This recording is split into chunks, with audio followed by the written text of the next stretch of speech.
The giant H is back. That's high pressure, and it's expanding towards East Idaho, and it will continue to do so for the next couple of days. You can think of high pressure as basically a strong bubble of air in the atmosphere.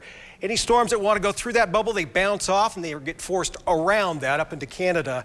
And that will continue for most of us for the next several days. Storms staying away, but that will change come this weekend.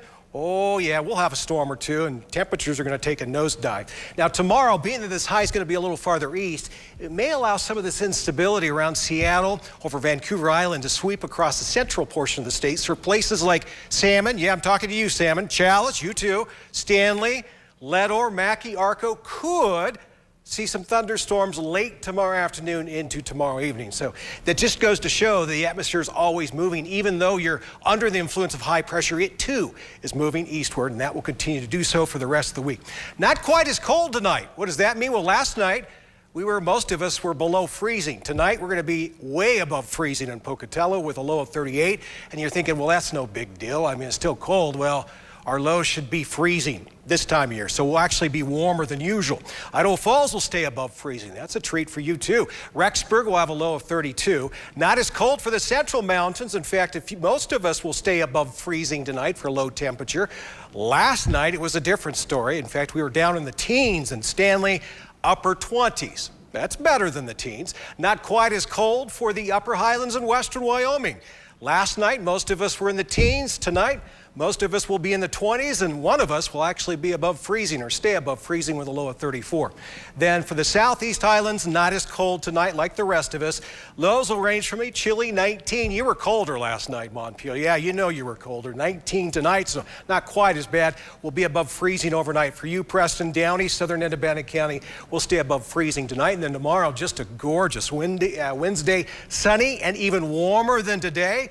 In fact, we have a few of us will be in the 60s, 63 for a high in Preston, 61 in Downey. Lots of sunshine for the upper highlands and western Wyoming. Some few fair weather cumulus clouds will form in the afternoon, but that's about it. Highs will range from the mid 40s to the lower 50s. 51 for a high in Island Park, 52 expected over in Jackson. And then here's that risk of showers and thunderstorms in the afternoon for the central mountains. So day's going to start off beautifully, and you're going to go up. Wonderful, it's going to stay like this. Well, don't judge the day's weather until the day is done, and it may end up a bit stormy in the evening. So FYI, temperatures will have a chance to warm in the 60s, and for the Snake River Plain, we'll just call it sunny and warmer. Today in Pocatello, we were 62. Tomorrow, 67 for an afternoon high, and we'll be in the mid-60s in Idaho Falls. Southeast Idaho Chevy dealer 7-day forecast. You know, things just don't last forever around here when it comes to the weather. The wind machine kicks on Thursday. What's interesting about Thursday, that'll be our warmest temperature this week, but you'll definitely notice that wind. And then Friday, temperatures start to drop, chance of rain late in the day, and look at the weekend. Even cooler, mid-40s. Yes, that is snow with the rain Saturday and Sunday. And then we dig ourselves out of it after the weekend. 52 on Monday, mostly sunny, and 57 on Tuesday. Teton area 7-day forecast. We're dry and warmer in the 50s for the rest of the work week. Chance we'll get some rain, and then a little more than just a chance of snow. Snow expected all weekend for the Teton area. And then the 40s and drier on Monday for the central mountains. There's a chance of storminess late in the day tomorrow. Rain likely Thursday, more rain on Friday. Rain sharing space with snow on Saturday, and then not quite so wet on Sunday, and some sunshine waiting for us Monday and Tuesday of next week.